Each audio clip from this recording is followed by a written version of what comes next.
囡仔愈生愈少，有教育團體是表示講，已經有真濟學校因為學生無夠，就要減班、合班，甚至是廢校。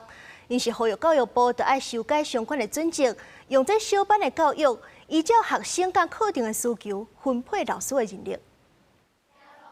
少子化的問題已經衝擊到教育的現場。有教育團體講，真濟學校因為學生的人數無夠，需要減班、合班，甚至是廢校。嘛指出教育部原業編制準則，自104年到今10多年攏無調整，像國小一班29人，通車1.6個老師。國中一班是30人，通車2.2個老師。這個規定已經無適合少子化的時代，並團呼籲教育部要落實小班的編制。如果我們現在不立刻推動國中小降到25人，然後高中職應該降到30人的話，我們明年事實上就會立刻產生非常大的學校超額。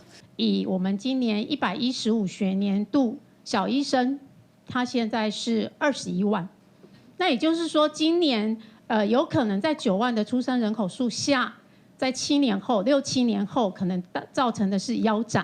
家長聯盟嘛以偏鄉的國小做例，因指出全校干那6個班，14個老師煞愛教26個科目，另外還閣有行政的代志要處理。家長聯盟強調，希望教育部別用原業計算，該用學生的需求來分配人力，嘛要有教育的資源來協助教師專業的發展。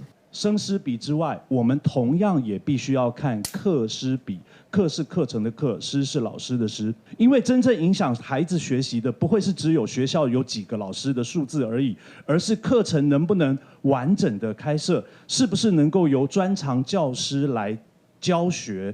那面對學生流失的學校，民團嘛呼籲教育部應該保障囡仔接受教育的權利，嘛要保護教師的工作權。民團希望政府會當把少子化的危機看作是推動政治教育改革的轉機。記者郭玉記者桂林台北報道。